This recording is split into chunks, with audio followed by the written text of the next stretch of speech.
Hello, hello, Iris here with a process video for our Make It a Double series with my friend Crafty Meggie. And we take single page inspiration from Pinterest. Here is the one we're doing this month from Laura Lee from Rosie Posy Studio. I absolutely adore her stuff. And I'm going to transform it into a double page layout. I printed 5 photos, but I took one out because it didn't look like it matched as well. And I also knew I wanted a space for journaling. Now, I wasn't sure if I would be putting that with the photos or somewhere else, but I just wanted to give myself the option of having the space. I'm going to keep the integrity of much of her design.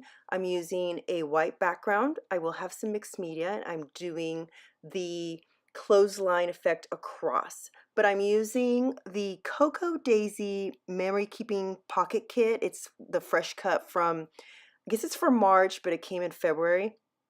So I think technically it was called the February kit. I went through the cards and I did have a couple of the tags because I do also have the planner kit. Laura Lee's layout had lots of wonderful layers, and I feel like I am still somewhat of an amateur when it comes to layering, so I took this opportunity to practice with that. So far I've pulled a couple potential cards and some of the paper, but you see that card there with the stripe of paint across with those words? I'm thinking I want to cut this apart, so I'm going to fast forward through this and come back when I'm at the end. Here we are back, and what I was thinking was these would dangle nicely from the clothespins. That's something that Laura Lee has on hers, little tags and such dangling along with the photos and all the layers behind them. But as I was putting them across there, I was thinking the sentiments didn't fit for the theme of this layout, which is about the quirky things she used to do when she was little, dressing up, painting on herself, that sort of thing.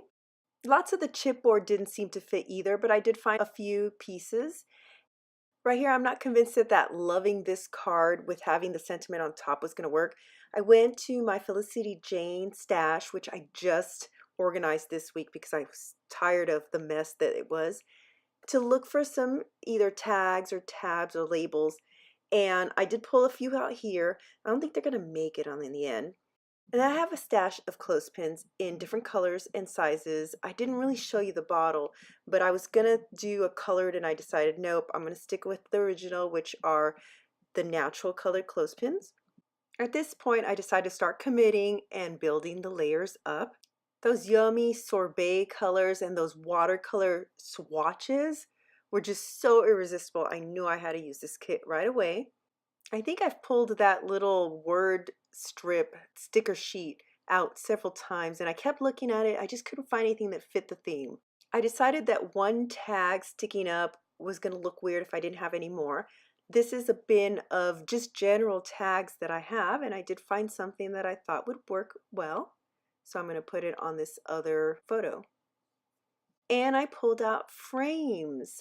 I really wanted to do something fun here with this frame above or on top of the photo. And you know, looking at it now, I probably should have just left it that way. But in my mind, I was thinking, well, those stars, they need to have that transparency, the stuff behind it all equal. I like the black and white polka dot of that frame, but I knew I wasn't going to have much of it showing, so I didn't want to waste that. I went and got some scraps and cut a little strip of that circle paper. And then back to this one here. Like I said, I wanted the stuff behind the stars to all look the same, and that wasn't going to happen on top of that photo. So I decided to put it behind, and I do actually like how this came out with the little cluster. I pull out the ephemera pack that I've put in this little plastic container, and I really wanted to use some of those arrows. I thought they'd be cute, but I actually have something in mind for the background. And knowing what I was going to do, I didn't want the randomness of those squiggly lines too much. But I will be using some of those flowers. I don't think at this point I am confident about that choice yet. So I took them away again. Another reason why I didn't go with 5 photos is I didn't want a solid wall of photos, and I'd chosen a 3x4 card with this quote to put in the middle. So I thought I'd decorate that up. And for some reason, that wasn't really jiving with me. So I move on to the next photo and start a cluster there and in the next photo. The way I picked what to use is I was alternating lights and darks. At this point, I had to leave to make dinner. Back off camera, I used one of the planner pages. This is the daily pages, the to-do list on the side has the notes and ideas section there with the grid. I decided that would be perfect to type up some journaling, and I'm going to replace that quote card, which was lovely, but it also just didn't fit my theme. And then of course I'm going to want to put something behind that. I chose this blue card. Like I said, I'm sort of going some lights and darks, getting some alternating effects there with the layers and across the page. And you'll notice that with the journaling card, I chose to butt the edge of the layer against the edge of the paper where it ends on the left-hand side. I didn't want to cut through the journaling. I often cut through photos when there's some white space, but definitely didn't want to ruin the journaling. But placing that edge right along the edge of the paper, that sort of masks some of that edge. When your eye travels along the little clothesline, it'll look more seamless. I do use 3-ring binders, so there will be a separation, but I feel that any little bit that you can do to make it look like it's a continuous page makes it a better design. I pulled out my stash of doilies. I wanted to give it some softness, and the inspiration layout also had a doily in it. I picked one that's blue, and I'm actually going to be switching those later, and one that's white with some great polka dots. The inspiration piece has a little cluster at the bottom, and it's got a label with something stamped on it. I'm not sure if that's the title or something up above that's dangling, but I'm going to use that area for my title. This is actually the sticky note pad that came with the planner kit. Isn't it adorable? I'm going to go ahead and place my title on there. I'm using a Heidi Swapp glittery font, and I pulled off the sticky note. I will be backing that so that it's got some more thickness. But first, I enlist the help of my tweezers to help me get these later stitches stay in place. They just kept wanting to pop off. Now I'm going to work on getting some more layers of softness and filling in the area down below. If you remember from the inspiration piece, you've got the clothesline up above, and you've got the little cluster down below, and then you have some mixed media in the background. So I get out the ephemera pack and play with some of the flowers, and I do find that I want to tuck a few on the corners of my photos. But for the background, this is the pièce de résistance for me. This was what inspired me to even use this kit on this layout. I want to use the rub-ons that came with the kit. And it's been a long time since I used rub-ons. I gotta say, it was very satisfying, actually. It was fun.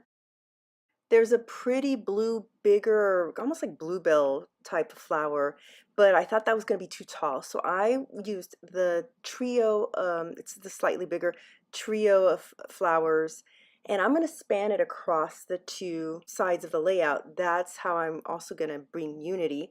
And then I cut almost all, I think I'm using most of the smaller ones, and I'm just spreading them out so they can go up towards the clothesline. Then I decided to balance things out. Really, the blue doily needed to be on the left-hand side because that photo is lighter. And then I put the white one with the polka dots behind the photo on the right because that's a darker photo. There are some single leaves in the rub-ons, and I cut some of those out too because my mixed media is not going to include green, but I wanted to unify it. One of my photos has green. Speaking of mixed media, I had to clear everything out so that I could start doing that. The inspiration layout had a teal color, a pink color, and I think some gold.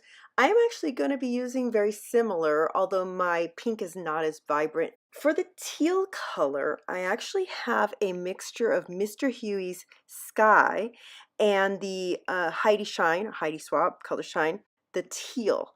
I've mentioned it before with the Heidi Swapp Color Shines. When you have them just pure, and you do some splatters, they tend to get this ring around them. I think it's the moisture spreads out further than the actual clump of the glittery stuff. So it almost looks like oily rings, and I do not like that. Plus, this way I customize the color because the teal is a bit darker than what I wanted. For the pink, I am using the Tim Holtz Distress Oxide in Tattered Rose to do the packaging technique portion, and then I splatter with the Heidi Shine in Coral. That one works really well, I find, because it's a lighter color. And then for the gold, I am using the Heidi Shine Gold, and that one works pretty good as well. It's that teal for some reason, always has those oily rings. And you can see that I've used a combination of the packaging technique and splatters with my big round brushes. I think I just prefer the biggest one, the 10. I'm going to get more of those. I find that they work a lot better than using the end of the tube in the mist itself. I did go over little spots with a paper towel and then I just let it dry naturally. I really do prefer doing that. It's when you use a heat gun that you get warping. This did not warp at all. Then I put everything across and realized that almost all that mixed media is going to be covered up. So this is round 2 of adding mixed media to the background. Same products. Let's skip ahead a minute. And now you see I've put everything across and I am laying out my twine. I am using a black and white twine, just like the inspiration piece. I have a bunch of colors, but that black and white really helps ground all the colors in the layout and also ties in with the journaling, which is the only other place that really you see a lot of black and white. I do have the little sliver on the left of that piece of scrap paper that is the circles, and they're gray and white. And then on the opposite side, I have the background with the swatches of color also have lines of gray and white. So that all helps tie it together. And now the fun part. I mean, a lot of this was fun, of course, but using the rub-ons, it was so easy. Those went on like butter, not a single issue. Rub-ons have really come a long way. Oh, and I don't think I pointed out, and I don't know if I showed it on camera, but I actually have the 2 pages joined together with some washi tape on the back so that it doesn't flop around. And when I pull it apart, the rub-on splits perfectly. There's no issue there either. So on the right-hand side, I have more space between my photos. I probably should have gone ahead and used that 3rd photo, but I didn't, and it was too late to change it. So I'm adding a few little extra things between, and you'll see more coming up. I'm going to fast forward to having all the rub-ons on. To bridge that gap, I also added a couple of little tags at the top with another clothespin. And I bust out the enamel dots in this kit. They are sparkly, and that goes really well with the Heidi Shine that I have on there. And that's why I chose a glittery font down below as well, because the sparkle in the enamel dots looks like little pieces of glitter. My strategy for the enamel dots was just to fill in blank spaces and to vary the colors. I did tuck some under little corners where there were other little tags or the rub-ons, sort of clustering. I'm going to do another quick fast forward. And here I am prying the layout apart. It wasn't really hard. I just needed to remove the washi tape. And where the rub-on is, it just came apart. I didn't even have to slice it or anything. I did slice the twine. I was done, I thought. I left it overnight and I showed it to my husband and we both agreed the background still was lacking. So here I am with round 3, adding more of the packaging and the splatters. I removed my title and I was thinking maybe I need to bulk that up because it had nothing else behind it besides the rub-ons. I'm gonna discount that. It didn't feel like that was a good solution because the flowers are there and I wanted the attention on the flowers. Let's do another fast forward. In addition to getting more color in those empty spaces, there's this awesome vellum, and I cut a few of the flowers out of it. I end up using just 2 of them. They add more color in the blank spots and some texture because one of them I'm going to have overlapping part of the journaling.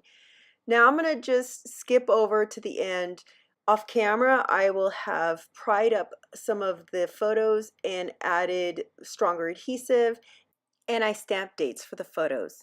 And let me show you the two halves in real time. I like to do that so you can really see the dimension when I hold it up to the camera, and hopefully it'll capture a lot of the shimmer that's there. The final placement on the flowers, there's one over here next to the daily to do. There was one overlapping the journaling on the other one. You know, it's more splatters. It's just a little bit more filled in. Here is the one-pager inspiration piece from Rosie Posey Studio, and here is my two-page layout. So I feel like it's a little bit more airy and spread out, but that's good because I didn't want it too crowded.